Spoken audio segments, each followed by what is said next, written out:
Welcome to another edition of Dad's Divorce Live. I'm Matt Allen, editor of DadsDivorce.com. Today I'm joined in studio by Cordell & Cordell attorney Michelle Hughes, and we'll be discussing morality clauses and why they are more frequently being included in marital separation agreements. So Michelle, thanks for joining me. Thanks for having me, Matt. Now, for our viewers out there that don't know what this is, can you explain what exactly is a morality clause? A morality clause is typically used by parents who have a minor child. If the parents were both together and not divorced, generally parents like to have a set of rules or standards, something that we call morals, what you give to your child, what you pass down to your child through parenting. The morality clause is a way of both parties to agree before the divorce is finalized on how they would parent the child in certain areas such as education or religion. Sometimes it's more frequently used as far as whether or not you want your child to be around another person, as far as cohabitating with another person while your child is in your custody.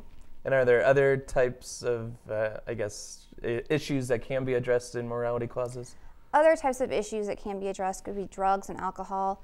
A lot of times the other parent does not want the child to be around, let's say the mother, if she's drinking or if she's engaging in drug use or activities that that parent does not feel is appropriate. So why are these more common these days? I feel like there's a couple of reasons why they're more common. Number one, we see a lot more divorce. Divorce wasn't common up to 20, 30 years ago. Now we see a lot more parents. Also, we see a lot of parents who are engaging in the role of being a parent. You used to be only the mother would be the parent, whereas now you see a rise in the father being a primary parent, and we have this problem with two parties who have diverging ideas of what the role of parenting should be and what the role of imparting morals and values to your child should be.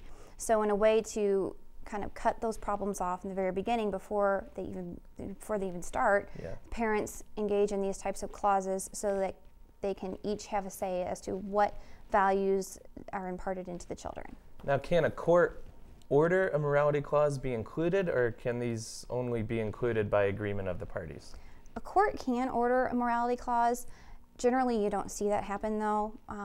Years ago, when the southern states had rules as far as cohabitation was concerned, a lot of the southern states would say, if you're not married, you can't cohabitate with a person of another sex or an opposite sex. And the morality clause would be included in the divorce for that reason alone, because it was illegal. And judges would have no problem including that in the divorce. Of course, now judges tend to not want to micromanage the lives of people, so they won't necessarily include that unless they feel like there's a reason to include that. A lot of times judges feel like if there's an allegation of drug abuse or an allegation of alcohol problems in the past, a judge may award or order a morality clause in a divorce decree or a parenting plan, simply because it's in the best interest of the child to have that in there. However, if the judge doesn't order it, then the parties can simply agree to it too. I mean, you see it a lot with just agreement by the parties. Okay. Well, finally, what are the challenges to enforcing these type of clauses? I imagine there are a lot. It's difficult to promote enforcement of these agreements, especially because you have to be able to prove that the other party has failed to comply with the agreement. It's a little bit easier to prove that the party hasn't complied with drugs or alcohol abuse because you can run tests such as a drug test or something like that. And if the drug test comes back positive, then obviously that party has failed to comply with the terms of the agreement. But as far as cohabitating, it's hard to prove that the other party has failed to comply with the cohabitation agreement unless you have like a private detective follow that person, or if the mother, for example, has chosen to reside with her boyfriend and the boyfriend has changed his address or has his paychecks delivered to the house, then it's more appropriate or easier to prove that he is in fact cohabitating with her in violation of the cohabitation order. And I guess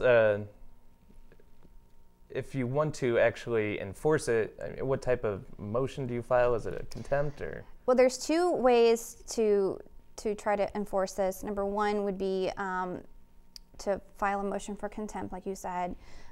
because obviously if the person is violating that order, the best way to approach that would be to file a motion for contempt because of the violation. The other way to approach this would be to go to a mediation and mediate that issue without having to go to court, mediate the issue to determine whether or not this is something that a judge or a mediator finds offensible before you go to that extra expense of going to a motion for contempt. Okay. Now I want to remind our viewers you can read more about morality clauses by reading Michelle's article on morality clauses addressing cohabitation and alcohol and drug abuse, and that will be included in the article, the link to that article, so you can read that there. So Michelle, thanks for joining me. Thank you. That'll do it for this edition of Dad's Divorce Live. I'm Matt Allen, editor of DadsDivorce.com.